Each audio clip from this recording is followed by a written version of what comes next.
from June, July, we want to start creating that buzz. So we'll have some pre-activities leading up to that.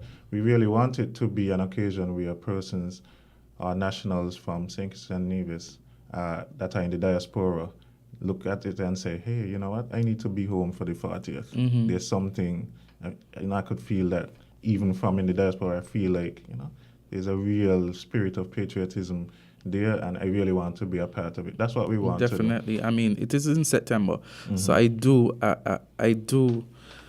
like the idea that, for example, coming on Island to today and talking about independence, it's April, Yes. 5 months away, Right. and that I think is needed so persons could get Right. into the feeling of independence Right. to know that it is happening. It's not within 3 months, but the discussion needs to be had now. That's right. Yeah. That's right. And I want to also say that we're looking seriously because we're two islands, one paradise, right? And we have a significant number of persons from Nevis who sit on the organizing committee. They have given some excellent ideas. Nevis has a nice niche market in terms of certain events they do, like Mango Festival and the Yes. food fair that Yeah. all of us go over for. Yes. So, we want to tap into those strengths that they have and share those experiences and best practices. Make sure we have national events on both islands because, again, it's two islands, one paradise. So we're really, really working towards creating something that's epic, something, like I said, that everyone wants to be a part of and should feel a part of because they either gave some ideas or they see something there that they had in their mind but never said, and they said, you know what, these guys are really putting something together that from the preschools, the infants, all the way up to the seniors can really look at and say, yes, I'm proud to be a Kittitian and Vision, and I'm proud that my country, the smallest independent nation in the Western Hemisphere, is punching way, way above its weight for the last 40 years. Definitely. And again, St. Kitts and Nevis belongs, to all of us. It belongs to the people of here living and persons who add to its productivity. Correct. So Correct. indeed, I do thank you for coming this morning. I do thank you for bracing us with the theme, again, the competition. If it is that you want to enter, you could give them the email address it's again. independenceskn@gmail.com, and we invite you to share your submissions. No more than 6 to 8 words, like I said. Keep it nice and concise. And we want the theme. We didn't put it in a box and say we want a specific focus per se. Like you said at the top, 40 years is significant enough. We are supposed to be able to look back and kind of see what the last 40 years was if you're old enough. But for the younger ones, they should be able to submit things that are forward-looking as well to say, this is what I would like to see my St. Kitts and Nevis look like for the next 40, 50 years. Yes. So you have a $1,500 EC prize. You have until Sunday at midnight to send in your emails and submit. And like I said, we have quite a few. There's a subcommittee that will go through the themes and maybe give us the top 5 for the core committee to then consider, and that will be out very shortly. So I want to thank you again, Azard and WINNFM, for having me here on Island Tea this morning. And I will definitely look forward to coming back and sharing some updates. Oh, I forgot to mention, my co-chair is Miss Vera Galloway, director in the Prime Minister's office. So I'm not doing this alone by any stretch. And so I thank her for being my co-chair, and we're working well together. So once again, I appreciate the platform and look forward to many more entries between now and Sunday and revealing the final theme in the coming weeks. Okay. And I want to thank you for coming. I want to thank you for taking your time up to share with us the information and to get the information out there as much as possible so persons could be aware and persons could be involved. I want to wish you the best as you plan towards the celebration. Appreciate that. The Independence 40, is for all of us. So, That's right. Of course, the planning should be good, and everyone should be looking forward to it. I want to encourage you. For let's make this celebration grand. Yes. Because it's our 40 years. That's right. Yes. Yes. Thanks so much. No problem.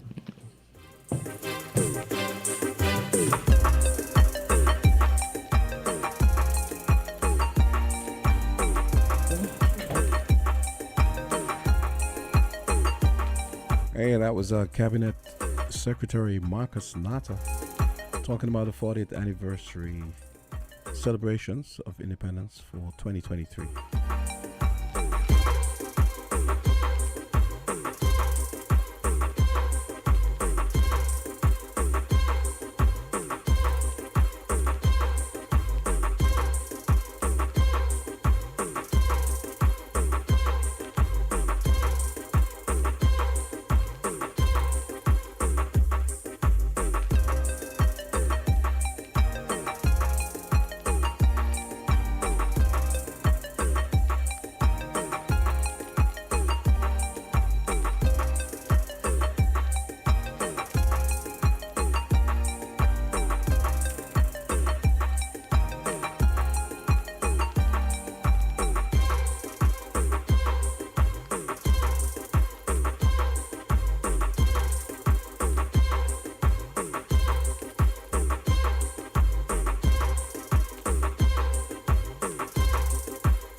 $8:27 coming up in about 3 minutes. So we are going to be linking up with Vernon Springer at Point FM in Antigua and Point on the Streets. That's what we call it.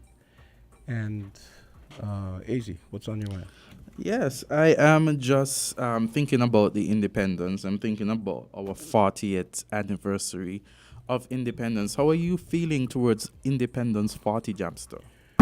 Well, my feeling is that it's not really independence. It's it's just another. It's just another form of colonialism. I'm sorry. Real independence will be when we become a republic. That's I am so looking forward to that day. Hopefully, I'm around. Where we, have our own head of state. I mean, we have a head of state now, but it's in a different. The king is, and then he has his representative. That never made any sense to me. As a kid, I was like, how is the head of state some pink lady like 8,000 miles away? I mean, it makes no sense. But think about it this way. Looking at how the monarch has been established, where it is hereditary, you pass down this power from one person to the next based on, a birthright, so to speak. And you have persons at one point in time, the king's decisions, they were absolute, And I mean, if it is that you have a crazy man on the throne, then you have a chaotic kingdom and no one challenges him or her. And then you see the progression where people start to challenge the monarch, and you see where it is that in some countries it has become abolished, and in other countries they have become more ceremonious. Well, I've always said the British seem to fetishize tradition and just doing a lot of stuff that makes no sense just for the sake of tradition. And yes, I don't understand. I mean, like, they have rules.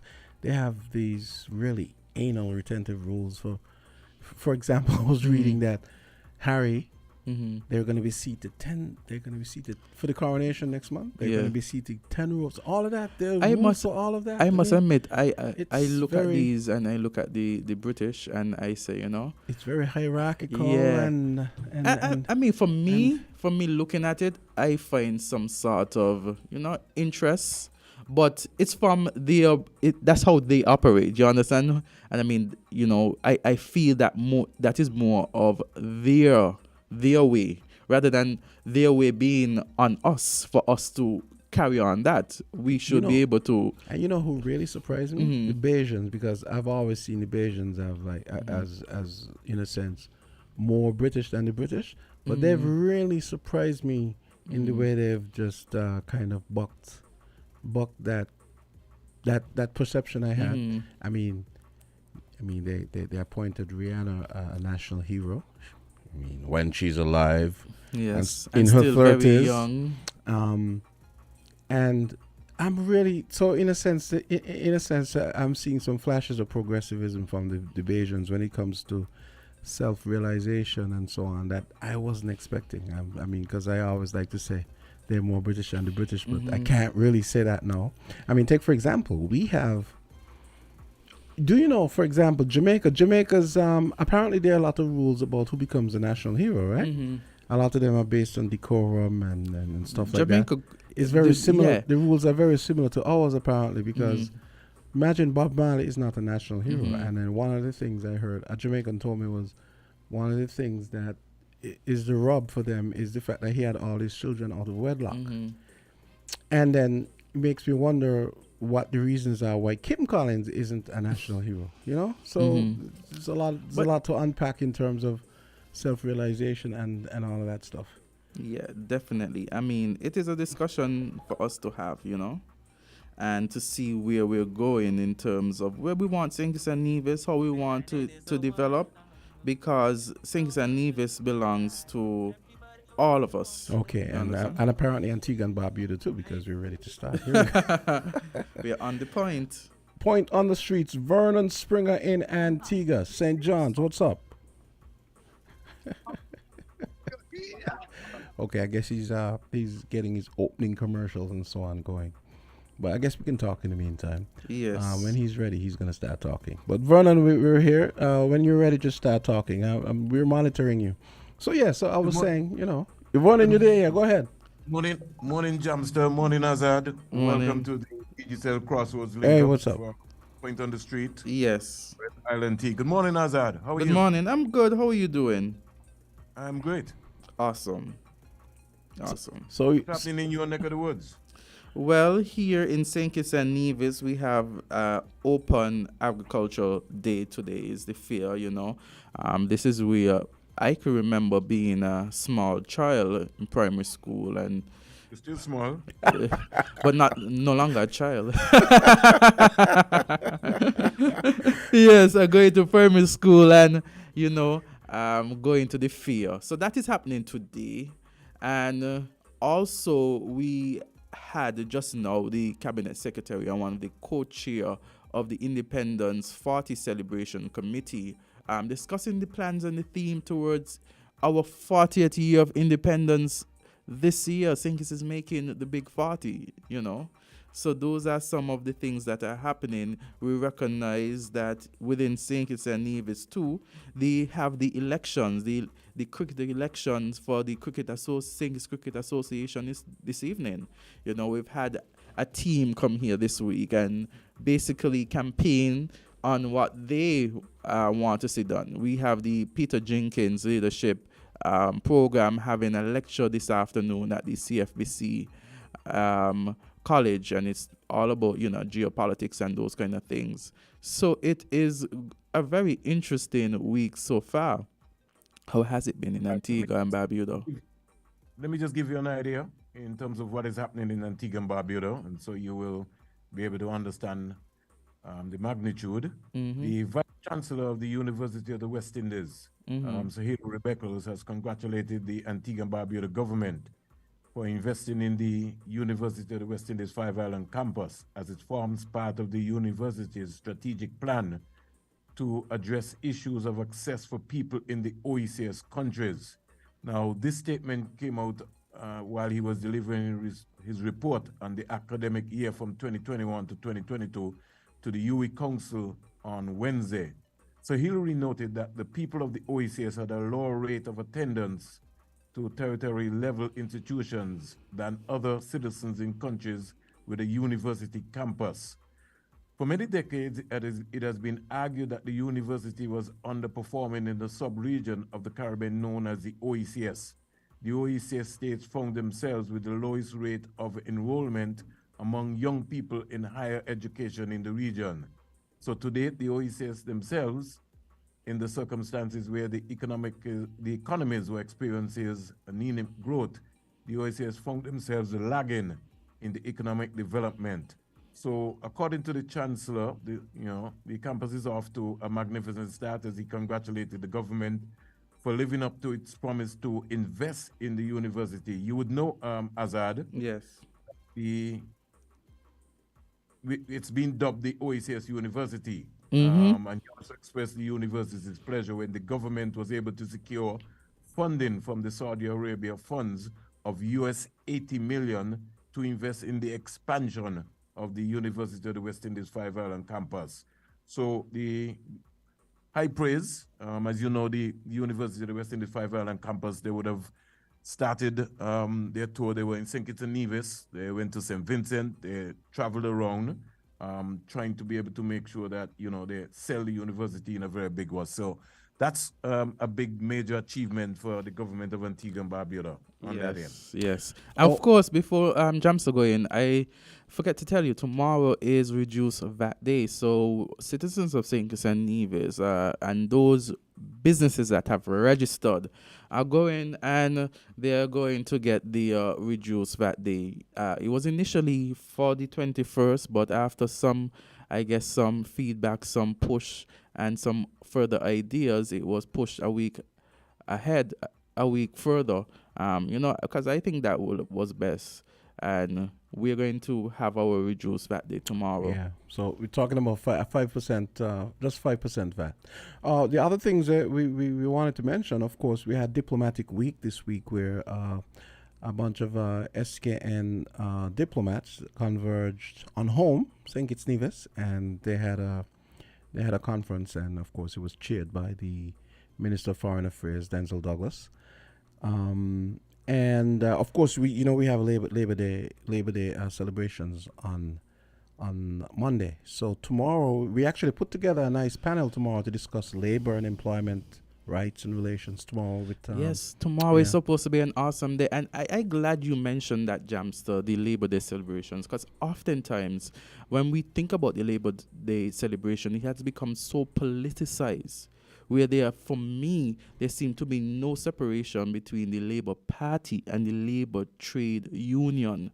And there, to me, even though it is said by persons within the Labour Party that the Labour Party was birthed from the union, as we progress, I think that there definitely needs to be some sort of separation between workers and the fighting of those rights and political activism. Because when you see the match, it appears as though it's a Labour Party match. That's how I view it. I don't know how other people view it. And I'm being very honest. I'm not trying to take sides. But that is how I see it. I've always seen it that way. Is it the same in Antigua, Vernon? Well, you have to expect, and I think if one follows the history of the unions and the party, they're driven both together. Some Azard might have a different view and feel that it shouldn't be that way. But in a dominated area, if you look around the world, most dominant unions are well supported by their government. They go hand in hand. And when you say government, you mean because I'm just trying to reference government and party to me are two different things. Because government is the state. Hold on, Azard. What is a union? Who makes up the union?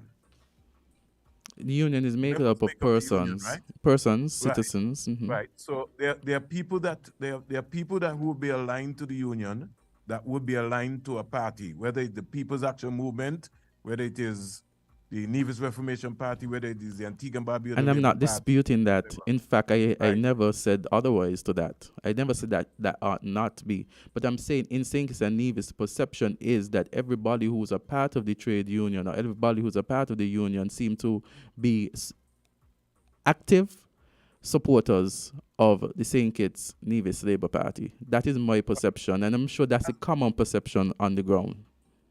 Well, let me say to you, Jamster, you asked me a question, Jamster. I will say to you that the labor movement, the union movement, is driven by the Antigua and Barbuda Labour Party, right? And I think if we go across the region, if we go to Jamaica, if we go to Barbados, there's nothing similar to what Azard will be trying to interpret here. But let me just get a little bit more, switch a little bit, and. But wait, quick thing. So you guys have Labor Day on Monday as well, right?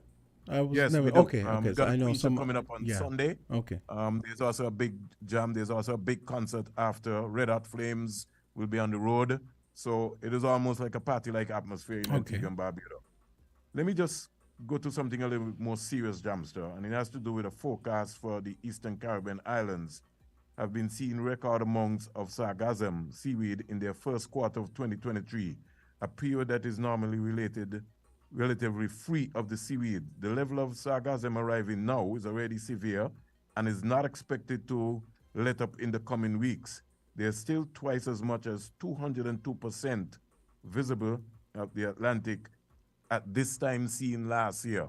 So there's an increase, whether we like it or not, concerning in that area. I heard you guys have started. Yeah. Don't know if there's an increase there in St. Kitts and Nevis. Well, we haven't had any reports, but I read a report that you guys had some kind of pilot program where you were exporting your sargassum to Finland, I think. Yes, and that is still ongoing. Okay. You don't know much more about how that's working out, do you? No, well, the government has also spent, I would say, thousands of dollars on trying to get equipment to also try to see if they can clean up the beaches. Okay. Again, that is an expensive venture. That's coming out of revenue that you don't have. Exactly. But who is creating this? How do you get back this sort of revenue when you spent it? So it's a whole nother conversation. There's just one more jump. So there's a situation in Antigua. The Central Board of Health is soliciting the help of homeowners and administrators of government institutions to join in an effort to rid the country of rodents, namely rats. The principal public health said that while there is no way to determine whether there has been an upsurge in the number of rodents, the country has seen a steady stream of complaints, mainly from government-run institutions, concerning the increase of rats that are moving around. So that in itself is also another conversation which is taking place right here now in Antigua and Barbuda, as you would know. And simply how we operate these days. We go by the KFCs and we go by the different outlets and we just throw everything around, even how we live personally at home. Don't get me started. We keep everything in our room and, sometimes we don't clean up our room. And we don't understand that from that aspect, you're going to harbor cockroaches, you're going to harbor rats. So we also getting sick in that area. Yeah, we have similar problems here. I mean, as you know, for example, we have this problem in this square where people go and sit on the fountain or anywhere in the square for that matter and drop their KFC and Burger King boxes and on the courthouse steps and stuff like that.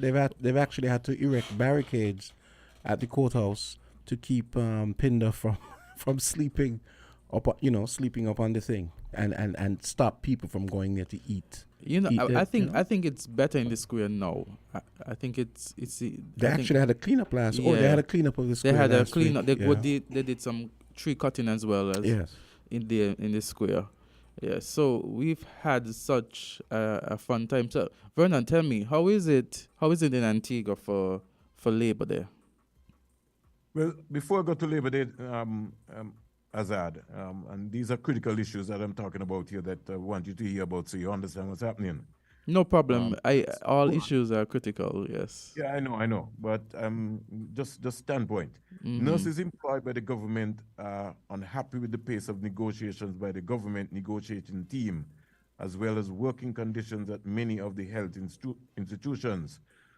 There's a source close to the executive of the Antigua and Barbuda Nurses Association who said the association is asking for a 15% increase for its members, as well as improvements to many of the clinics and healthcare facilities. The association also met with the Health Minister, Sir Malvin Joseph, this week to raise concerns over the state of many of the clinics in the country. According to the source, repairs have started in some areas, All Saints, Erlins, and the government has promised to make some adjustments. But what has actually happened, Azard and Jamster, the teachers' union has also been asking for an increase. The nurses has also been asking for an increase.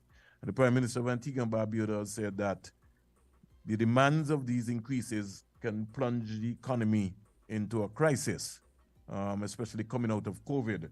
So you have a number of situations here where most of these bodies they also have their own unions which are negotiating.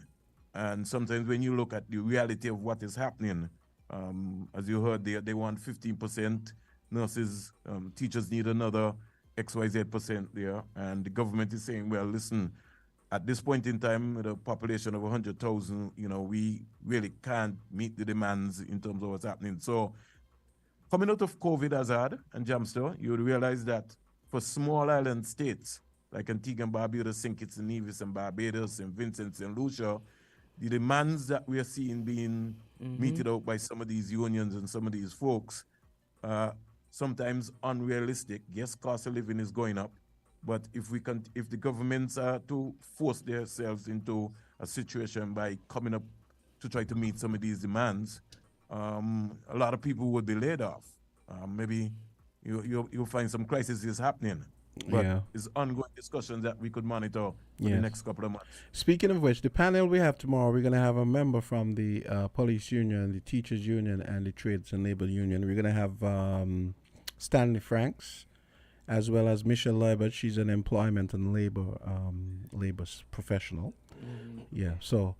Who's conducting that in the Azard? Yes. Well, yeah, all of us will be conducting it. Yes, we will be conducting the that. reason why I asked that, I didn't mean anything Azard. It's just that I was just looking at in the St. Kitts context. How many unions now Azard are in St. Kitts and Nevis? Well, I know that there's the St. Kitts Nevis Trade Union, and I know there was another union that was starting up. I think the workers' union under the last administration, persons from there seem to have been trying to form a union. I don't see it. I don't hear of it right now. But to answer your question, that is my answer. Okay. 8:47. I noticed you sent me a CPL fixture for later this summer. So I see that St. Kitts Nevis has games planned we're going to have games from August 23 to August 27. You want to tell us a little bit about CPL? I know you're intimately involved with cricket. Well, the Caribbean Premier League, Jamster, they've signed a contract with originally Cricket West Indies for 25 years. The disturbing period for me with CPL after 10 years is that I don't see a return on the investment being made by the governments of the region. In fact, that fixture that I sent you also this year, Jamster, is now opening up a whole can of worms now, because the Jamaica Talawas, they don't have any home games for the season coming up, simply because I think that there's a fallout now with the authorities in Jamaica concerning the Jamaica Talawas, the CPL organization, in terms of Jamaica hosting home games. And so you have a situation now where Jamaica will be on the road playing most of the games. Secondly, I want to move to home, which is St. Kitts and Nevis. The St. Kitts and Nevis Patriots does not sponsor anything at home. And if they do, it's limited. And the government of St. Kitts and Nevis is investing money in the St. Kitts and Nevis Patriots. Now, if you invest in money in the St. Kitts and Nevis Patriots, the CPL comes back and they talk about numbers that they increase and they would bring. We have not really seen scientifically the proper data in terms of how many fans would come to those games in St. Kitts and Nevis. We've seen views. Yes, the economic impact is made where the Marriott Hotel would make money, small people would make money. I'm talking about the development of the game. In the Caribbean, we don't manufacture cricket equipment. We have to import everything concerning cricket, which means that the base, the primary school, youth cricket, needs to get an injection from matches or from the franchises in the CPL. They don't speak to the folks in the Windward Islands.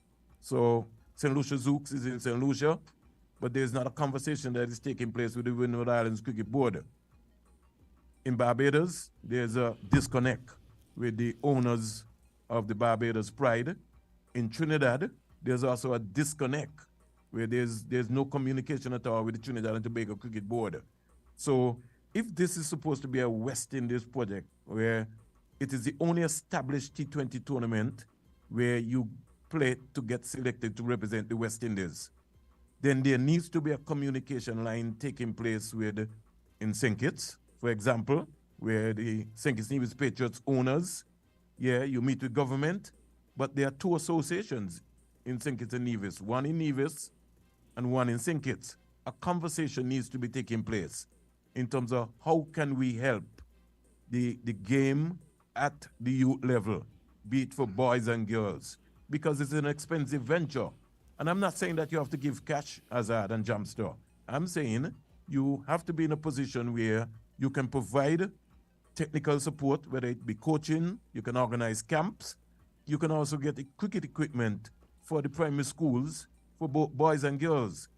The other situation, which is also kind of almost alarming for me, is how do we justify investing in the St. Kitts Patriots, and how do we measure up our returns that we are getting?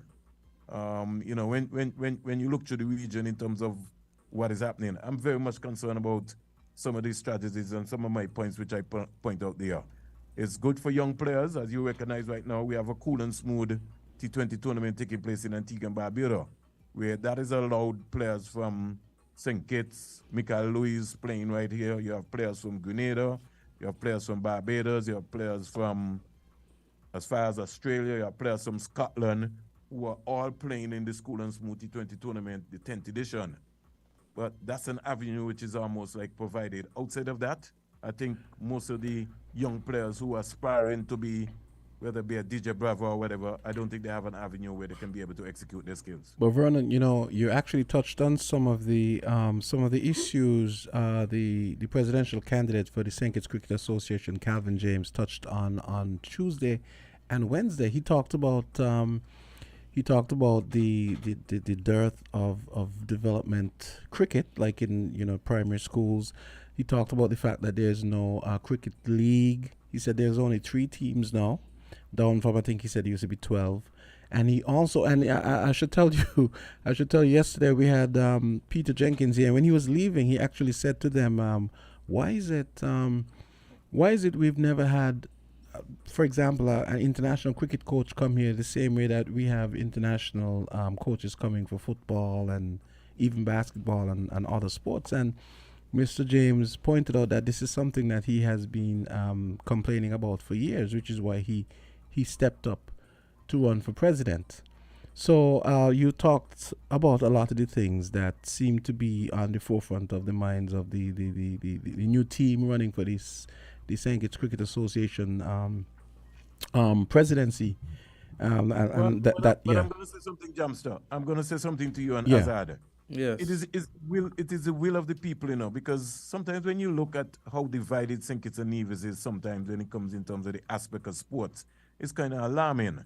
And when I say that, you're talking about 2 islands, right? Mm-hmm.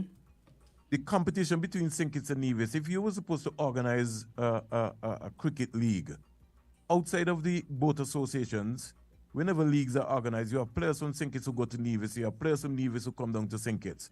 So I'm saying, why, and I've been appealing for years, why the leaders can't meet in the Narrows and have a consistent league between St. Kitts and Nevis? In the school system, before I would have left, when you would have had people in the system like Noel Gishard, the late Clemix, and late Edgar Gilbert, we had a primary school competition, which was sponsored by Sun Island Close. We had a high school competition between St. Kitts and Nevis, which was sponsored by Giant Malt, where you had a Giant Malt schools high school competition. Out of that competition became a test player, Kyron Powell, became a Garrett Matthew, the Jason Williams, the Ian Byron, the Nelson Boland, the Ross Powell. All those guys played in that specifically high school Giant Malt cricket competition.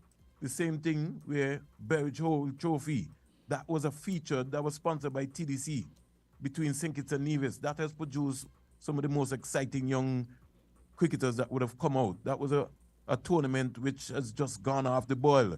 So I'm saying we've been talking, but I think it's just a matter of the will of the authorities to be able to make things happen. Finally, even on the aspect of sports, while I congratulate the Carifta team for their success, I also want to feel that more needs to be done for our sportsmen and women. And when I say more, I'm talking about rehab. Maybe the government needs to now begin to invest in a rehab facility in St. Kitts and in Nevis, because that is where the high cost is. If an Azard Gumbs, who is a young athlete, gets injured, just the cost of him having to go to a sports doctor for his rehab, where's his parents going to be able to find that sort of money? Where's he going to get that support from? We produced a world champion. St. Kitts and Nevis produced a world champion in King Collins. But today we don't have a kit sponsor. So where parents going to find money to get track shoes and all of those supplements and all of the necessary situations if we don't be able to get ourselves organized? So I'm saying the will of the people who run the sports, they have to understand that it's no longer just a figurehead now. The business of sports is $1 billion industry, and we have to start thinking that way. And if we're not thinking that way, then we might as well give up sports. And sometimes I wonder if we're serious about sports in the Caribbean. We talk about it when people win a medal or they do well, but outside of that, we don't want to put the resources and the requirements that are necessary to make things happen. Well said. And I was just telling Azard yesterday, I kind of neglected to ask. I had wanted to ask Mr. James what the synergies were going to be like going forward in terms of their proposals for the relationship between the St. Kitts Cricket Association and the Nevis Cricket Association. So that was a good thing that you brought up as well. It made me realize. For Azard, I hope that Azard can get a chance one of these times to come to Antigua, because the 54th edition of the Antigua Sailing Week is set to start also this Saturday. You want Azard drone? Want Azard drone? No, he doesn't have to come by boat. He doesn't have to come by plane. He come by plane, he'd be all right. You know what I mean? So, like I said, a lot of activities happening in Antigua and Barbuda, starting with the Sailing Week. We also have the opening of the launch of the 4 Nights Academy, which is also expected to be taking place also on Saturday. And then you also have Jam Stuff for entertainment, something which you can follow up this weekend at the Antigua Recreation Ground. Tea and Winter is having a spectacular show. They have David Rudder will be honored here in Antigua and Barbuda over the weekend. Okay. And so you got a lot of activities, a lot of calypso action, soca, name it. It's going to be a real packed carnival weekend in Antigua and Barbuda. So if Azard doesn't want to stay in St. Kitts and Nevis for the Labor Day weekend, he can try something different and come up to Antigua and enjoy himself. Yes. Okay. Thank you for the invitation, Vernon. In the coming weeks, I'm going to be, I get music from Burger pretty much every day, the Antigua. Yes, so in the coming weeks. A lot of music have been coming over for Carnival. I'm going to be asking you what's popping off over there for Antigua Carnival. I got Tian's music over the weekend, I think. Before you go, Vernon, your sister Arlene says hello. Okay, all right. Hello. Let me just say good morning also to the nation of St. Kitts and Nevis. Yes. And by extension, thanks for this important link up. DGCL Crossroads link up Azard. Yes. I don't know what happened. What happened to Candice today? I think she might be a little under the weather. Yeah, so Yes. yeah. Yes. Oh, we missed the discussion. Tell her have a good day. Yes, I know. Yeah. To us here in Antigua and Barbuda, and to the folks in St. Kitts and Nevis, let's have a good one, and let's continue to be able to work, to be able to make sure that we have a responsibility as broadcasters. We can't drop the microphone. Okay. And let's be truthful, and most of all, let's respect each other. You don't have to agree with everybody's opinion and their views, but we have a responsibility. Have a good one, Azard. Preach. You too, everyone. Okay, Vernon. Yes. Catch you next week. The folks there, we heard it from our DGCL Crossroads. Okay, so it's just about 1 minute until 9 o'clock. We've got the CFBC. They're coming up next.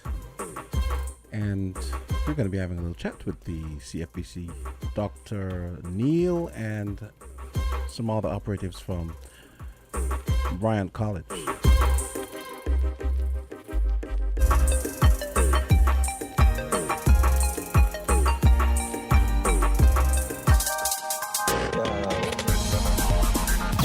Different. We're 98.9. 98.9. Win FM. The TDC Home and Building Depots have gone green for the month of April.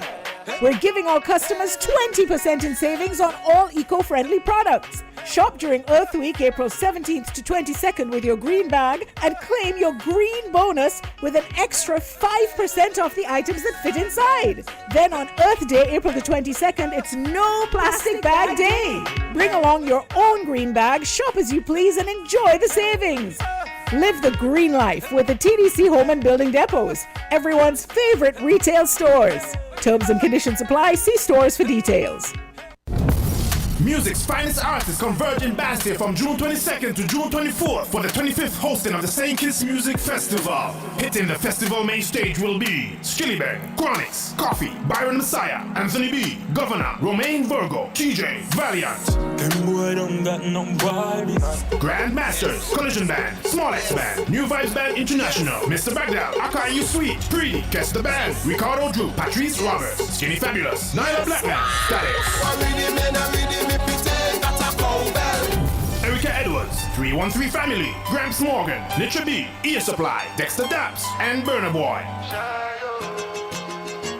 It's the 25th edition of the St. Kitts Music Festival from June 22nd to June 24th at Warner Park. An experience like no other. Tickets are now available at stkittsmusicfestival.com.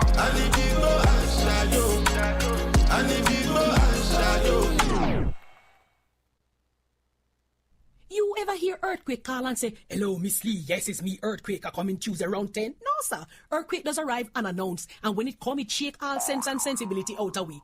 Remain calm, stay inside, and do the DCH. Drop, cover, hold on. Once the shaking starts, you know it's earthquake. Make a quick move to a safe place. Don't run to the doorway or any exit. Stairs might block up or full of people. Elevator, avoid that, because you might get in and poof, power gone, and you're stuck in that box without ear. Take cover under a strong table or a bed, or crouch against an inside wall or in a corner, and cover your face and your head with your arms. Remember, DCH, drop, cover, hold on. Glass windows and doors, outside walls and doors in an earthquake, bad news. Take care yourself. Most injuries during earthquakes happen when something drop and hit people entering or exiting a building. Last thing, nobody run outside and ask, you feel it, you feel it? Remain calm, stay indoors until all the shaking stop, and do the DCH, drop, cover, hold on.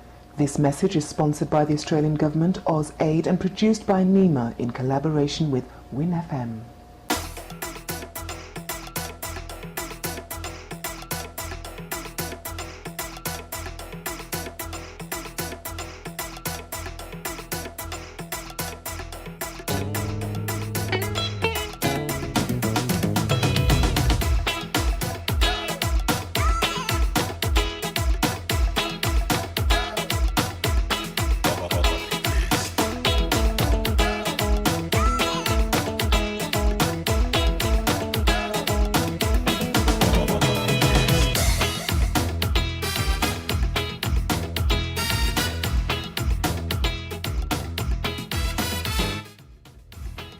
Three minutes after 9 o'clock, and in preparation for a new cohort of students, Bryant College, CFBC, they officially opened their application program for that started on April 1st, and we've got a member of the team here today to tell us all about the upcoming programs at Clarence Fitzroy Bryant College. Good morning, sir. Hi, how are you? How are you doing? Yes, so we're here with the Dean of the Technical Division at the CFBC. And so it's all about admissions. It's all about education this morning and making sure that you are qualified, you're ably qualified. So we have with us, again, we have Dr. Neil, and we have also the Dean of the Technical Division. Both of them are here. So I'm going to ask you guys to introduce yourselves and tell us tell us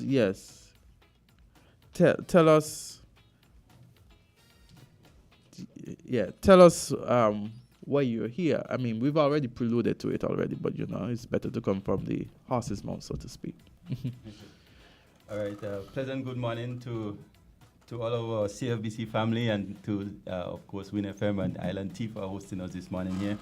Just as a prelude, I would just like to say good morning to the CFBC family, all divisions, health sciences, teacher education, ACE, and ASGS, of course, but the technical, vocational education and management studies. Big shout out to the team there and for all the awesome work they've been doing coming to the end of this semester. Again, my name is Andrew Abraham. I'm the Dean of the Division of Technical, Vocational Education and Management Studies. And I know it's kind of the season. Yesterday we celebrated Administrative Professionals Day, so I want to give a shout out as well to our administrative professionals at CFBC. We really appreciate the work that you're doing there. and so on. So I'll let this be my introduction for now. Thank you, Yeah. Mr. Abraham. Yes, good morning, public. Well, I'm not a stranger to the public. So I want to say good morning to CFBC as usual, to our listeners who are tuning in to find out what's going on in St. Kitts and Nevis. And so we're here to talk about CFBC. What are some of the things that we're doing, especially in my capacity? I'll be looking at the IT program. So my name is Dr. Ricardo Neal, one of the lecturers at CFBC. Quick question before go on. I received some literature to guide us today. Mm-hmm. What does TVEMS stand for? It doesn't say it anywhere. So I was wondering. TVEMS, the acronym is for the Technical Vocational Education and Management Studies. I know most persons refer to the division as TechVoc, which is Technical Vocational Education. Mm-hmm. My bad for that. Okay. So, Yes. So we have, I know some persons might say it's very early within the game, because school opens in August, September. We're in April, but it's better to get the information out there. Tell us why it's better to get the information out there and around this time. Let me take again. We are here because the CFBC application is open, and it opened from April 1st. And our Assistant Registrar, Mrs. Carisha Kelly, who is responsible for admissions, will be joining us shortly to tell us a little bit more about the process. But what we're trying to do right now is to actually inform the general public that CFBC is entering a new season. That is our application period in preparation for admissions. So we're asking parents, prospective students who are out there in the community to alert yourself and ready yourselves so that to begin that journey of your educational career. And we're saying at CFBC that we have programs that would be in there that would help you to achieve some of your personal future goals. So is to get ready and by applying early to ensure that you get into the program of choice. We know that we have situation in some programs where we have students who are unable to get in because they apply late. And we want to ensure that everybody has a fair shot to enroll at CFBC, so we can partner with you to help you achieve your educational goals. Yes. So we have a CFBC. Could you tell us about your program? And also, Mr. Abrahams, could you tell us about the technical division, the program that they have to offer? And I assume your program falls under the technical division. Right. The most important program, I must say. And I know a person going to say, as the lecturer in the program, we have set the pace. I think there's no question about the Technical Division IT program as to what it stands for. And so we have had a number of students across St. Kitts and Nevis and even overseas who have been a part of our program. Now, just to give some more information about the program, we accept students with about 4 CXE subjects: math, English, science, math, English, science, and IT, of course. And so one of the reasons why we tend to look for students who perhaps have a science is because the program is an applied science course. So it means that the students will be engaged in research and development. And a number of the initiatives that we'd have heard of, whether the robotics team or the Robotics Association, all of those are products that would have come out of the IT program that we have there. And that is why I said that it's a very important program. I think it's one of the most important programs. So I'm going to be biased today. And so, yes. So one of the initiatives that we have done within the IT program is that we have added research product, areas in it, because we figure more or less that the course outline might not capture something that a student is interested in, right? So let's say, for example, our course outline is focusing on simply just computer science, but we have students who are versed in web designing and that kind of stuff. So we tailor our courses around research. So students are engaged in research under the various components that we actually have. And I think that is one of the reasons why we have attract some of the students that we have in the program right now. It's because they realize that there's this flexibility. So you have students who are also interested in artificial intelligence, right? AI. And that's another conversation that we could have about AI. And even though our course outlines doesn't speak to that, we actually build the research projects around that, so students can have what we call the extracurricular activity and access those areas. So it is as a result of that why the program is actually a common program. I would say it's one of the most sorted out after course. We get a lot of applications every single year. Unfortunately, we can only take about 24 or so forth. So that is the state of the program right now. It's a growing program. And so for any students who are interested in that area, when you're applying, look out for TIVEM's Information Technology Program. Because at CFBC, we do have more than one IT. So we have the IT CAPE and we have the IT at the technical division. Okay. The IT CAPE falls under CXC. The IT at the technical division is a college program where you get your credits. Yes. There, the credits are transferable, right, to any university that you want to go to. You can transfer all of those credits. So the program is a robust program as it stands right now.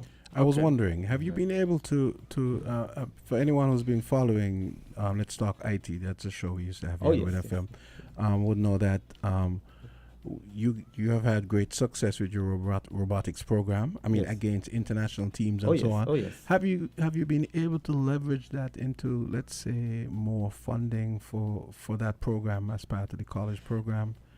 Well, and also to leverage that into a more research and development based tradition for the University of the West Indies and by extension CFBC.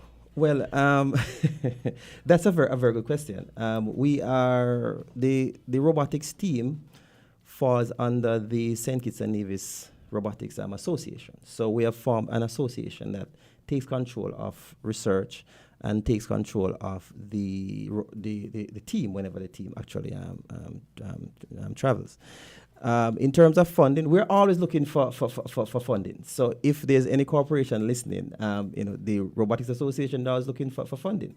Now, whenever funding comes, it goes towards research. We have about 8 research projects that is actually going on right now. We do have one where we're looking into agriculture to put our foot in the waters to look on how we can help to address the monkey issues that we actually have here. So we're actually embarking on actual solution-based issues, right? So apart from being ranked 16 out of the entire world, 200 countries, we are not necessarily only looking at it from the perspective of getting the young people, to travel and compete, but also to translate that into actual solution base. So we have those programs actually being built. We just put in a new executive director for the association, who is a graduate from the IT program again.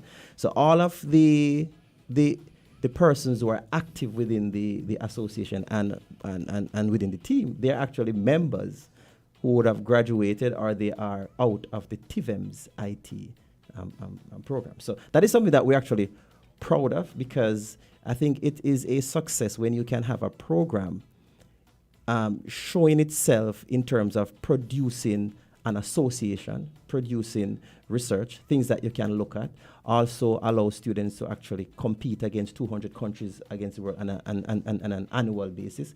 So I think it is a success. Now, regarding the Let's Talk IT show, that is our baby. So the team again, CFBC IT students again, will be coming back on stream. I think it's around the 9th of May. And so they will talk more about that. But we're here to talk about the CFBC. Yes. So I was just about to go into that and with the dean. Yes.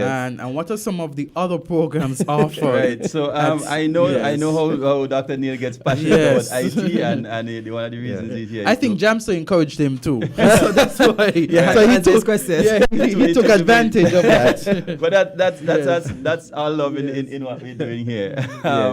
So we're starting off, and given that we are talking about IT as one of the programs at the technical division, again, we are looking at a lot of avenues, blue ocean strategies as it relates to program areas at the technical division. In the area of IT, as it relates to professional certification, again, for students who are thinking about a career in IT at CFBC.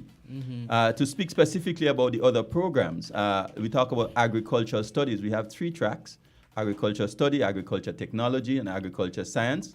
And I would like to give a quick shout out to our students and faculty who are currently at the Agri Fair over in Nidmos Estate this morning. And over the next 2 days, we have a booth over there. So students who are interested in the program, they can actually visit the fair, and they would see our students model and display in non-traditional agricultural system hydroponics. And they can take a look at what we do at CFBC, the kind of innovative type training we have at the division, and at CFBC by extension. We have our architecture design technology program. We have our IT, electronics, automotive, hospitality, and culinary studies. And that 2 program we have the 2 certificates as well, 1-year program. So persons who are looking to gain access into these programs at the associate degree level, and you may not have the requirements to get into the associate, you can do so by accessing our certificate program that would ladder you or matriculate you into the associate degree program. We also have our ever popular Officer Administration and Management Studies program, the business students, at the technical division. And we're not forgetting our timber vocation program, refrigeration and air conditioning. And we're offering 11 programs at the associate degree level.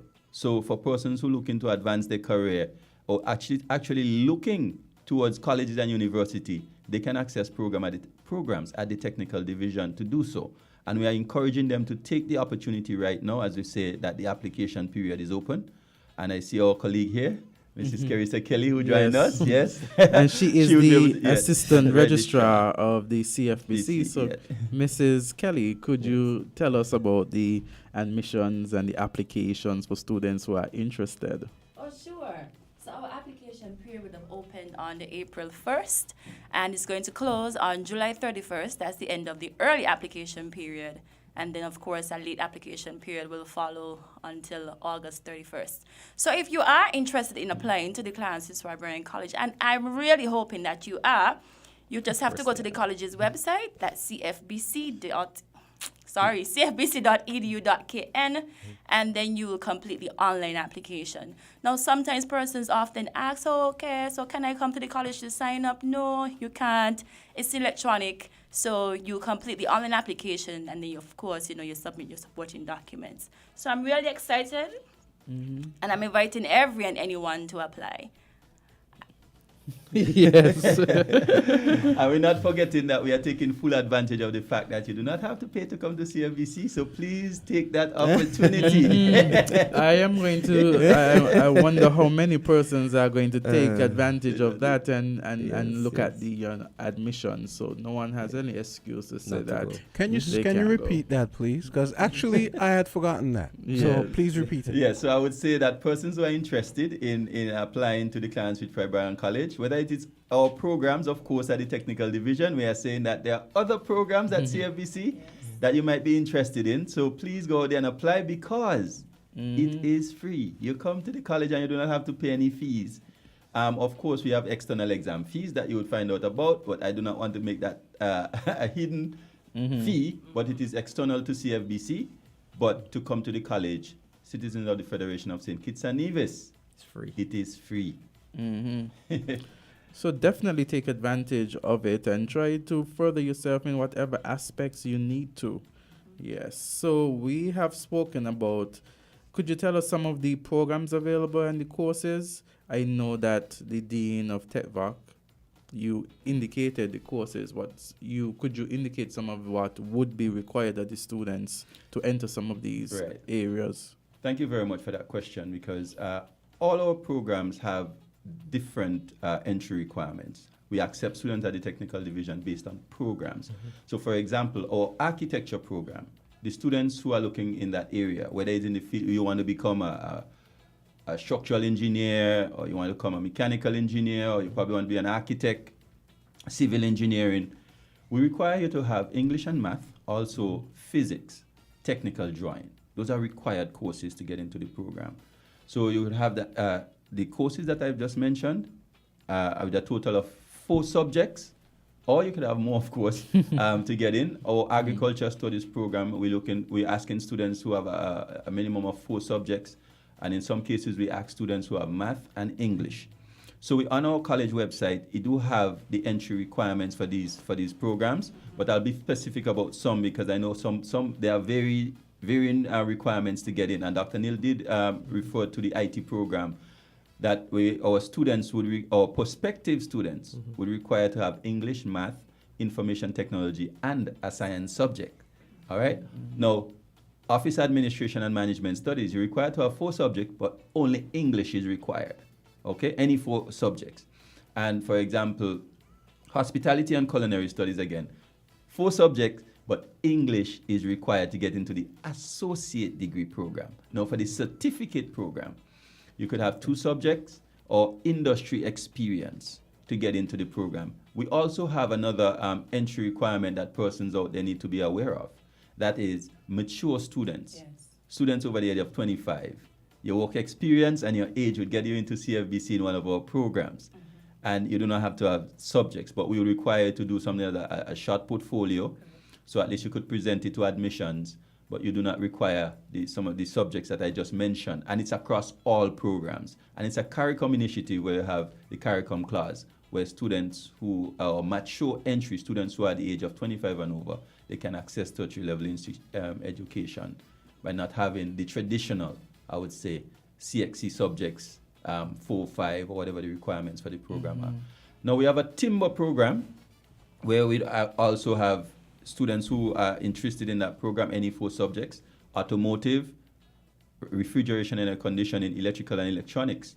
Some of these programs, they're only requiring 4 subjects. But electrical and electronics, we are requiring you to have English and math to get into that program. Again, for persons who are interested in these programs, do not wait until the end of the application period. And let me just mention our culinary program. It's a heavily subscribed program. So students who are really passionate about the field and who really want to get into CFBC to study culinary, please apply early. Yes. We usually have a long list of persons trying to get into that program. Again, we are continuing to look at avenues and ways we could build physical resource capacity at the institution. But in the meantime, we are saying that the early birds would catch the worm. So please apply early to our culinary program. Question. As a follow-up to what you just said, is there any kind of remedial prescription for people? For example, you might have someone who wants to become a mechanic, but maybe he doesn't have math or he doesn't have English. What would you suggest they do? Well, as it relates to the automotive technology program. Or any program. Well, yes, we any 4 subjects. But again, for persons who want to access programs at CFBC, we have our adult and continuing education division. So you could you could actually enroll in that division, get the required subjects, because we do offer them as a precursor. Exactly. Yeah, okay. All right? So that it prepares you to matriculate into these programs that we are speaking about this morning. So don't think that all is lost when, I didn't have this subject and I want to get into this program. I want to be a mechanic. That's my passion. That's what I want to do. CFBC has an avenue for you to enter into these programs. And we're asking you to use these opportunities, at least the avenues that we are speaking about here this morning, so that you can get into the programs or the program that you are interested in. Because I noticed you said some programs require English. Yes. Yes, so exactly. I figured there would be some people who would need to. We have just about 5 minutes, so I want to get through a lot of the information. So we have, for first years, could you give me the start of classes? Again, you touched some of the admission times, but the start of classes for first years, persons coming in, and those continuing students, what are the dates that they should be looking at? Okay, that question I would hand over to Mrs. Kelly, our assistant registrar. So as it relates to the start of classes, we cannot give a definitive time or date, date per se, at this time. But if you are looking to come as a first-year student, just keep the second to last week of August in your mind. So I think that's the 21st. We're looking at the 21st of August for your orientation date. And then traditionally, classes normally start the following week. So just keep that in mind, keep that time frame in mind, and you'll be absolutely fine. Right. Okay. So now again, you have submitted your application. Is there any interview process after that for the technical division? Yes, thank you very much for that question, because at all our programs at TechVoc, prospective students are required to have an interview as part of the application or admission process. So all students who apply to these programs will be notified of a date and a time when they will be asked to come to the college to do an interview. Okay. Again, and we have members of every program that will be there interviewing students to ensure that they are actually applying to the right program and they could be guided. Okay, awesome. So in terms of information technology, I'll go back over to Dr. Neil. We have trying not to give a lecture. But yes. We have some emerging trends, the artificial intelligence and the blockchain. Is that something that you guys are looking at the IT program that you over? Yeah, as a matter of fact, in November of 2022, a company called OpenAI released what is called Chat, GTP. So when it came out, I recognized that it would have been something that would take a trend across the region. I think in the Caribbean we're still catching up with it, but in the European countries it is spread across. So I actually wrote a book on it and released it because I felt that somebody had to say something that a piece of AI is actually out, which is transforming the entire region. Azard, you're not going to tell him I actually remember we talked about, and I read some of the stuff that. Okay. Yeah, he did. Yeah, I think you should get him a part of your program or something. Sure.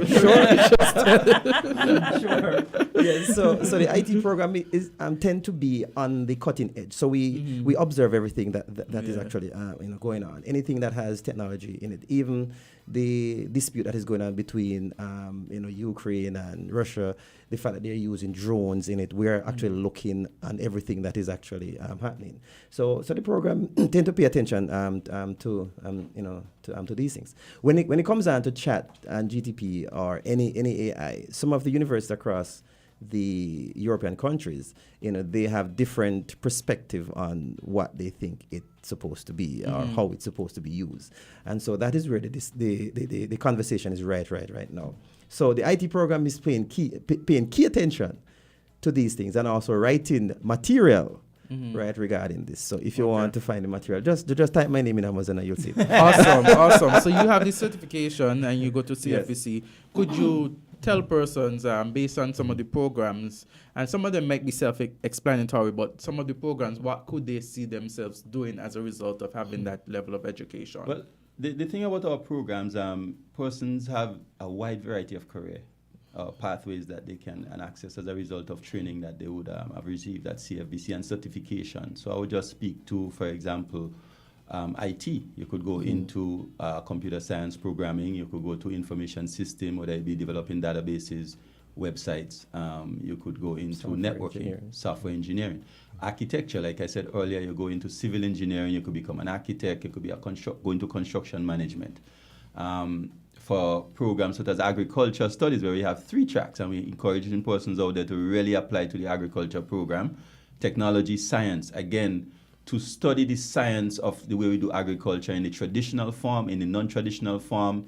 Again, viruses, pests, insecticides, what we use in our local environment, what is harmful to us. Our students doing the research as it relates to our own climate, our own environment. the different varieties of crops, seeds and so on that are best suited for our climate. So it is really exciting, the technology that is available to us.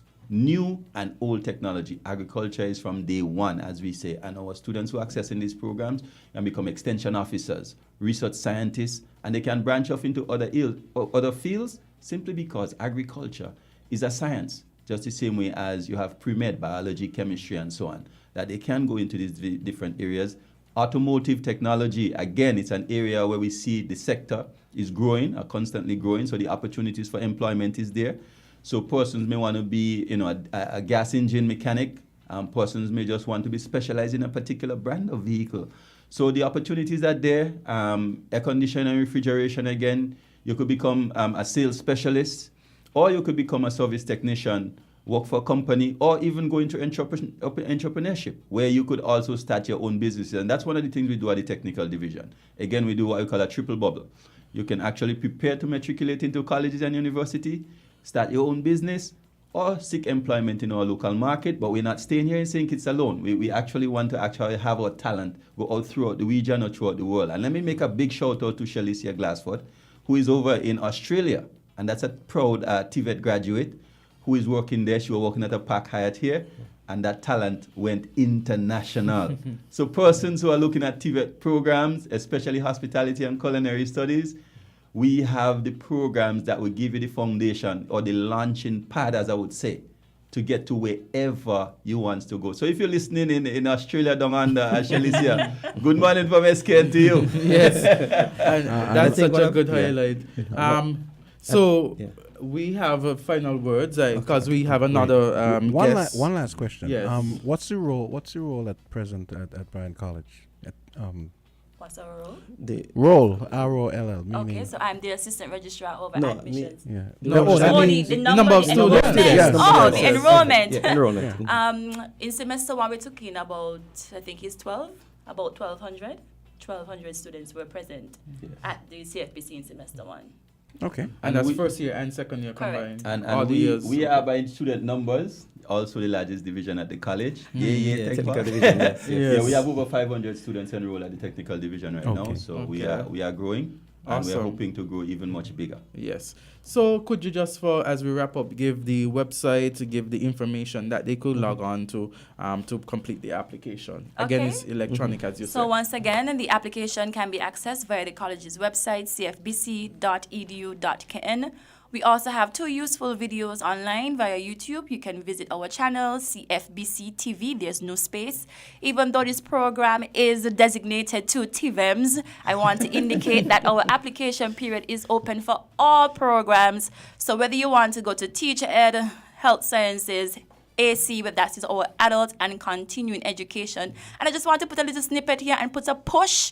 If you're out there and you're mature and you feel as if you need to upscale, you feel as if you need to get that CSEC subject that you were missing, or an associate degree, a CAPE associate degree, you could also come through ACE. There's no matriculation requirement there. So I just want to again say that our application period is open for all programs. You access the application via the college's website, cfbc.edu.kn. Give us a call, send us an email, admissions@cfbc.edu.kn anytime.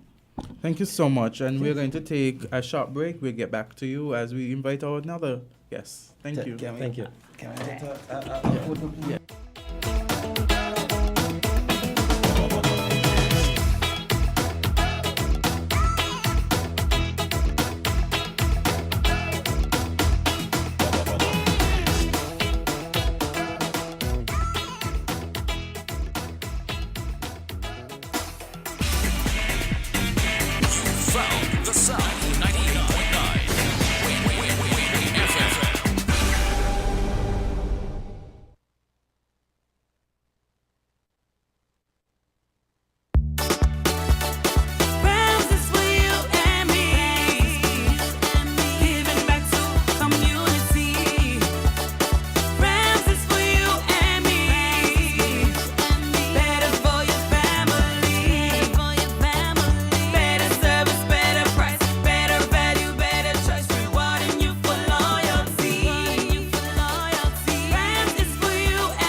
have a new vibe. Brunswick sardine have a new. Brunswick sardine fillet. It have a new vibe. You hear what me say? Run go to your favorite supermarket or corner shop and grab a couple things today. Cause this a sitting where everybody a go like. Brunswick sardine have a new vibe. 5 different flavors for you to try. Brunswick sardine have a new vibe. Plus it boneless. Oh yes, that's right. Brunswick sardine have a new vibe. And with nutrition in every bite, it tastes nice. Brunswick sardine have a new vibe.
It is 9:37 and we continue with Laverne. What's up? Yes, we're here. We're here with Laverne Gumbs. We're going to put Laverne on the spot. Yeah, we are. And she's going to tell us about Laverne's spot. Yes. What's up, Laverne? Everyone knows a famous hairdresser. Yes, everyone does. Come on, Laverne. Come on. Sorry. Yes, I didn't even realize that we're on Yeah. live. Okay. All right. Good morning to St. Kitts and Nevis. Good morning to the diasporas, wherever you are. This is Laverne, and I'm here at Win FM. Yes. Yeah. So how are you doing, Laverne? I'm actually doing very good. I just have a lot on my plate. As you know, the salon is just open officially for business, and there's still a little stuff that needs to be done. Yes. Yeah. So I'm working at it, and a lot of it is out of my control. But I'm very persistent and determined. Yes. Sometimes I could be come across the wrong way because I guess, being a black female, many not accustomed of us basically being aggressive to what we want. I sometimes maybe people form the opinion, and I really don't. I don't like to say I don't care, but it's kind of hard to deal with when people are having the wrong perception of you. But however, I think that I've managed to let everyone know that, hey, she's determined and she's ambitious and she have the right, the goal and the right meaning to be here in St. Kitts, not just for myself, but to encourage other young entrepreneurs like myself. Yes. So, I remember I was at your opening last week and someone spotted me in your video and they said to me, that's Laverne. I see you were there at her opening at the spot. And back in the time, she was the baddest hairdresser around. So how do you from then until now, how the transition, how has it been? Because you started your business here in St. Kitts at a young age. You then migrated to the U.S. and then now you're back and you're having your business again in the spot. Right. I have a mouthful, and I think the best person to describe myself is me. In terms of back in time, I can never be back in time. I truly appreciate when people remember me for that. But I think their mind will probably be back in their time because my time right now is 2023. I kept ongoing education, and I just feel blessed to know, like I said, that persons have remembered the way how I've started. I've actually did not go into cosmetology or into the beauty industry as a squatter or as a apprentice. I actually went in as a professional cosmetologist, right in the United States. I went to school. And maybe that is one of the reasons why I'm still around, because I just wasn't trying a thing. I'm not being copycat of anyone. I came with my license, and, my professor has always said, Laverne, you're not a professional unless you are certified. Mm-hmm. Mm-hmm. So you made sure you get that certification. Well, I went to school. Mm-hmm. I went to school in the U.S., and I was determined because I don't know why up until this day we have not have a cosmetology association right here, or even barber association in St. Kitts. Because just being in the United States, I cannot go to work, no matter how good you are, and do here unless you're certified. Mm-hmm. So if you're in St. Kitts and you happen to go to the U.S., even in the Virgin Islands, you have to go to school. If you don't have your hours, you have to be certified, because you're dealing with the hair, skin, face. You're also dealing with the public, people of different personalities. So I would like to let everyone, anyone out there that want to go in the business, to really, especially if you have your business and you're doing it at home, it's not just about the money. If you want to make a name and make a brand, and as you know, I have already made that name. As you said, the young lady told you that, she was back in the time, she was very good. Mm-hmm. Well, in this time, I'm still good, keeping abreast of what's going on. And I have accumulated a lot on my plate in terms of the educational knowledge, where I went on to teach at Paul Mitchell, the school. Yes. And, for me, it was a big thing. You want to see me up there every minute talking about St. Kitts. Mm-hmm. And I felt very good knowing that this little girl from Monkey Hill came and made it, not just in the hairdressing business, but in the professional tutoring, teaching cosmetology, where you go to learn the skill. Mm-hmm. I was a past student at the age of 18. I finished when I was 19. So I opened my business very, very young.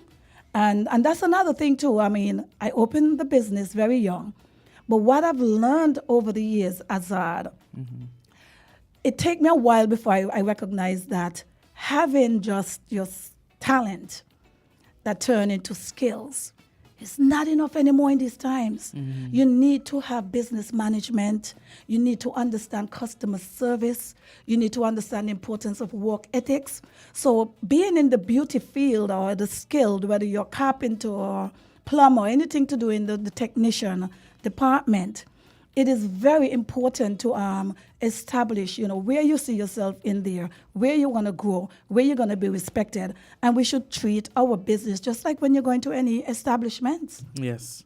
Well, I'm glad you say that. And I want to ask you, mm-hmm. and not that you're in competition with anyone else. And I'm not, because I'm too confident. So you can bring it on. What is the difference in terms of service when I come to the spot, as opposed to going somewhere else?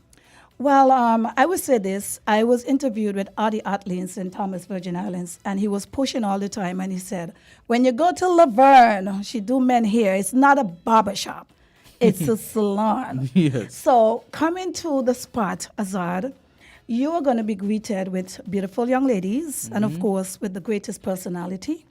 And you're going to be expected to be in a safe place where if it's your appointment, we are going to be there for your appointment.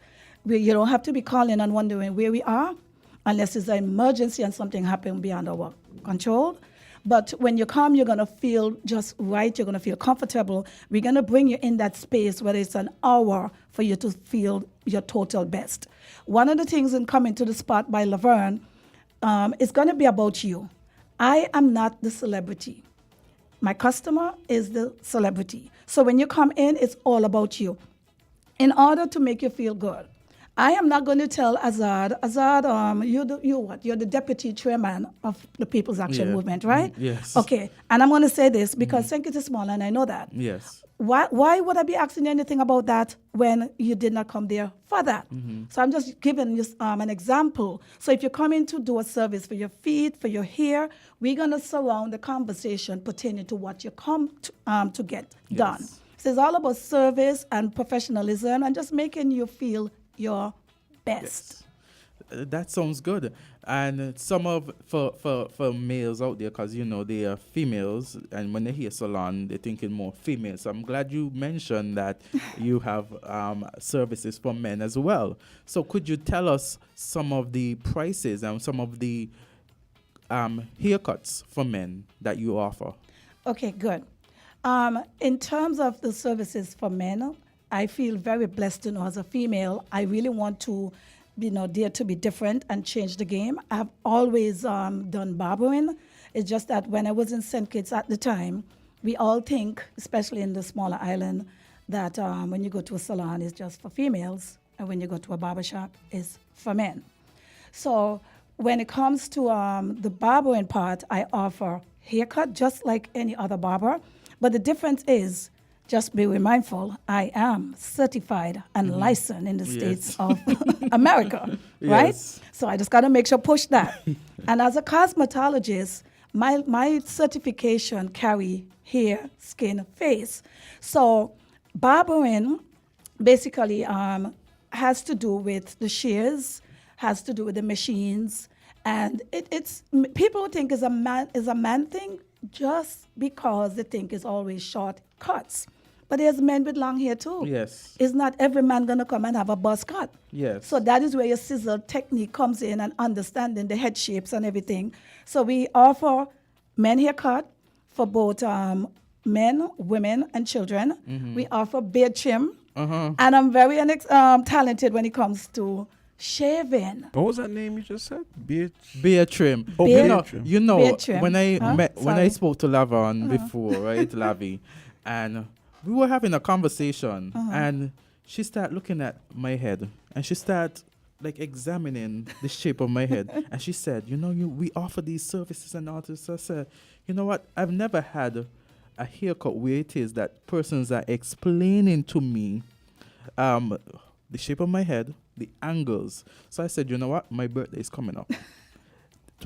Saturday is my birthday. Yes. So I said, you know what? I'm going to give it a try.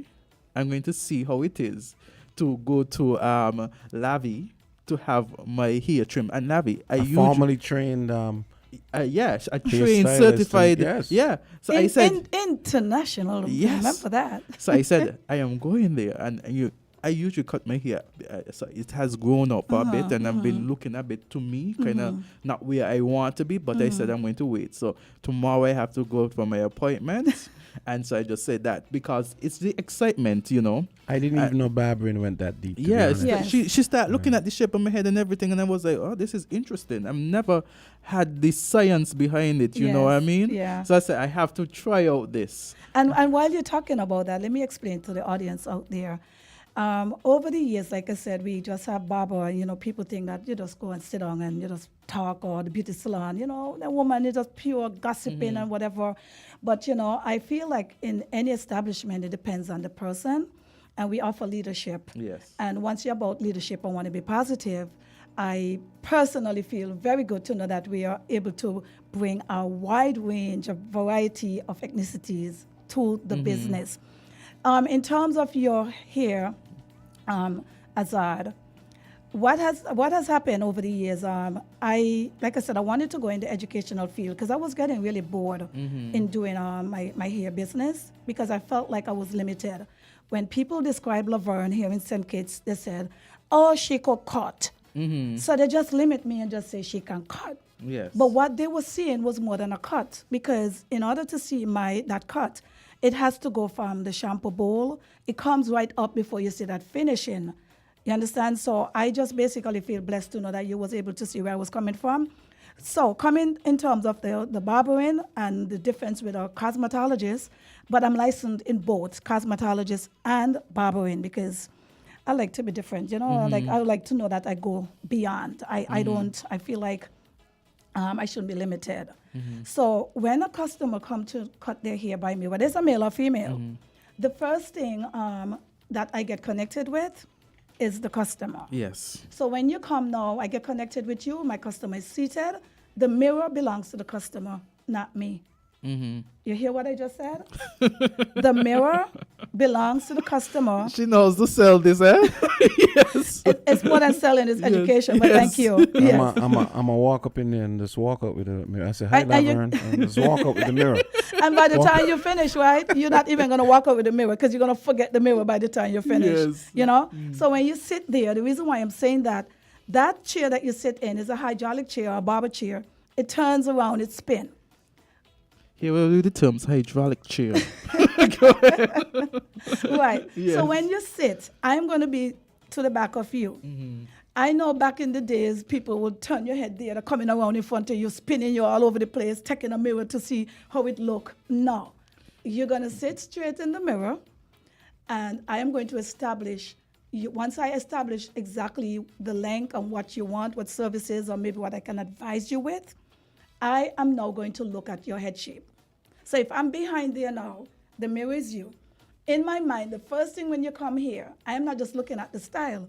I am now looking at the head shape and seeing, well, okay, he have the head, the skull, is for the top, what people would consider as the crown, is the apex. And this is what I'll explain it to you. You go further in the center of your head, believe it or not. That's not, you remember you said the crown will be the apex. And the crown is actually in the center of your head. So your apex now, where one will consider as the crown, it's not the crown, that's your apex, right? Then you have the bones that come to the side. We call that the parietal ridge, right? And then you come along that people will call that bone to the back, what do you call that, a gunk, right? Or whatever they call that. That's the occipital bone, right? Then on your right side, right where we call like the temple, your temple, that would be the right temporal and then the left temporal. So I'm now engaging and looking at all of that, and I'm already seeing exactly where the structure of your head is located, because some people have a high occipital bone, some people have a low occipital bone. So when I come and I start cutting your hair, there's different techniques. Instead of cutting maybe to the sides and the back, and when you finish, you have a box shape, because people are more modern now. Most of the time, I try to go by the parietal ridge because it's in line of your eyebrows. That bone come around right there. So if you come for the first time and I go right inside there, at the end when you look in the mirror, you say, wow, why my face looking? Because it creates a shape. And you start feeling confident. It's like, boy, she look like she know what she's doing, because, I'm a female. You got to work a little harder. Yeah, so cosmetology is more than just being a hairdresser. Hairdressing is in cosmetology. Yes. You understand? So many people will say, oh, the Monkey Hill hairdresser, and I welcome it. But I'm here now to defend who I am. Just like a doctor, I am a doctor of this. It's understanding your craft and knowing what you're doing. So when you come, I can finish cutting your hair within 20 minutes to a half an hour, included shampoo and all of that. So it's all about pampering. You getting, you're washing hair as well as the haircut. Yes, and in terms of prices now, right? So we have a standard price in $30 US. Yes. And I think, I'm not sure if 30 US is probably 81 EC. Yes, around And it, yes. right, and then again, I'm coming up because I'm a black local. I am not a foreigner. Yes. So who is this girl dare to be charging $30 US? So I have now to compete with people that don't have any certification. Having experience and being certified, totally different. You understand what I'm saying? Yes. So now, technically, you come in and you're getting a complete service where you have your hot towel or cold towel included, and you're getting an atmosphere to be in, very nice, clean, air conditioned. The chairs are all American spec. The shampoo bowl, when you put your neck back, there's no water dripping down. And we have the shampoos and products that are not genetic. We have the real professional products. So I am just going to let the public know out there right now that, yes, we want the best, and we want the best for second best. Cannot match. Okay, so give us the name of the salon, where to find you, and the number. Right. And any Mother's Day specials you might have, because that's the next holiday coming up. Of course. So the name of the salon is The Spot by Laverne, located in the food court, Port Zante, unit number 8, You cannot miss it. There's a big logo down there that says The Spot with scissors that representing Laverne. The phone number is 869-662-6642. And for Mother's Day coming up, Mother's Day special, there's a few people, and of course, I'm sure that you guys going to be having specials as well. So I'm always, when it comes to marketing and, doing commercials, I'm not no stranger. So I would definitely be doing some stuff for Mother's Day, for Father's Day, and for almost any occasion that is coming up. Music festival, all that stuff. And you have music festival coming up. I'm not sure if I'm going to be doing any special. I mean, Azard is going to want to look sharp for music festival. Yeah. Yeah, but I don't have any here, so. Oh, you don't have any here? Well, excuse me. We do have head massages. We do have neck massages. He thinks that he got away from the spot. Yes, and we also offer pedicure and manicure down there. We have a trained technician. She's a nail technician, and Azard, you're going to be having your pedicure done. Okay, you want to sneak in a call? See, the person stopped doing. Yeah, someone was calling. And do know, our equipment. I'm gonna say it right now. I believe that we probably might be the only salon in St. Kitts and Nevis that have such high-tech American manufactured equipment down there at the spot. You can look forward for a complete spa, your back massage, yes, foot massage. The chairs actually even in your butt. We have massaged everything. Wow. She is high tech. Yeah, everything She's making sure that you're extremely comfortable. Yes, well, I always feel, right, if your work is high tech, you need your tools to be high tech. Yes. I mean, high tech, your implements supposed to be, everything's supposed to be high tech to match in order to get great performance right here in St. Kitts and Nevis. And I'm very happy to know that I am a native. So those of you that out there listening, I am a black woman. I do all ethnicities. I know a number of you guys are saying, me not come now because, me here natural. Well, girlfriend, I'm a female. And for the men out there, yes, natural doesn't necessarily mean because your hair that is shooting out is natural. Because bear in mind, every single month, you have at least a half an inch to one inch minimum the hair will grow out of the hair. That's your natural hair that is coming out. That is where needs the care. And it actually comes out of the cuticle, and it was birthed from the medulla, where you have you have the follicles, the hair follicles, and once the hair follicles gone bad, that's it. So you want to be able to go to a salon that offers professionalism, a competent stylist, and have the best when it comes to hair products.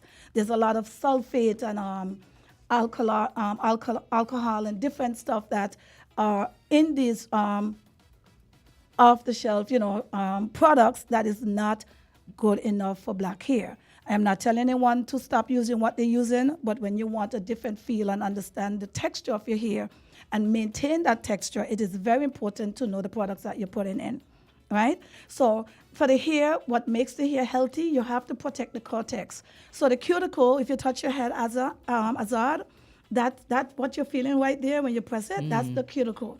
So this is my cuticle. Yeah, so you have the skull. It's like the skull, yes, right? But the hair, that's like the outer layer. And the inner layer is the cortex. Yes. So once you pass the cortex, so if the cortex is damaged, and it's going to go down to the hair follicles. Once the hair follicles is killed, that's it. Your hair not going to grow again.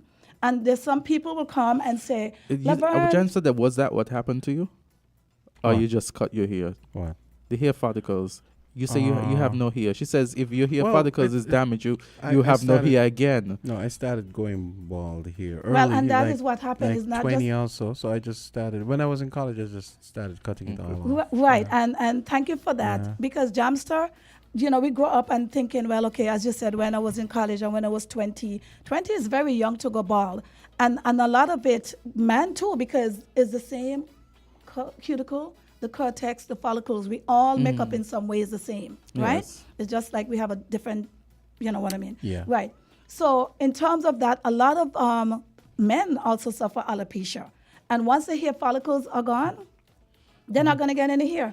And for men, I think that this is a great time that, women, more and more women, men want to see women look beautiful, and women want to see men look beautiful as well. So this is a great time, or maybe women that out there and men that are having like hair loss, it is time to go and, check the spot. Check Dr. Lavi Gumbs. Okay. Now I'm gonna give you 30 seconds to wrap up. Okay. Okay.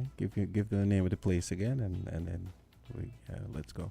All right. Laveran is hardcore. That's one Yes. thing. Yeah. Yes, and I take hardcore as a compliment. Yes, absolutely, absolutely. Homegrown, grassroots, bringing it real to the people, and Yes. just humble at the same time. Like real talk with Lavi. Of course, yes.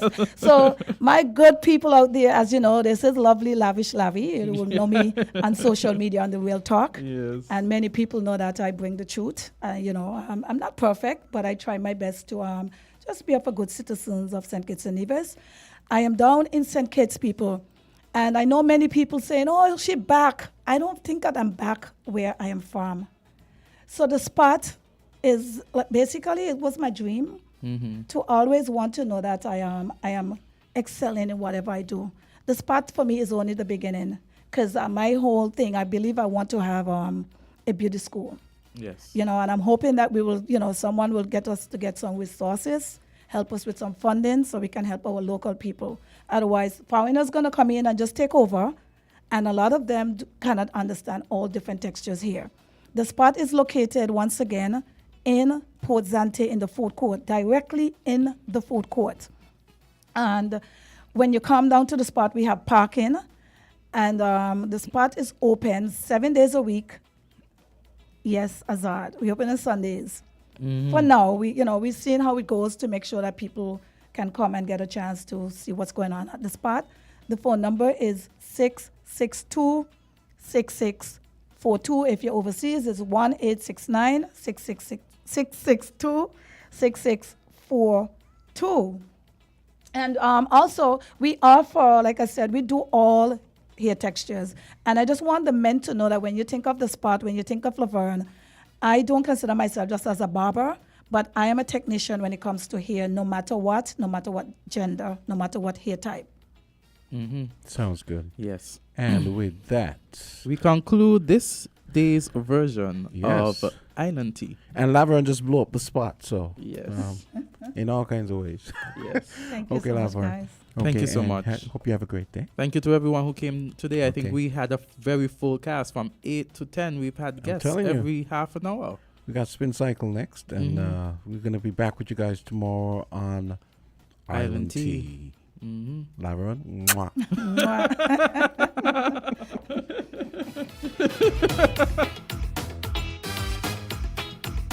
WINN is 98.9.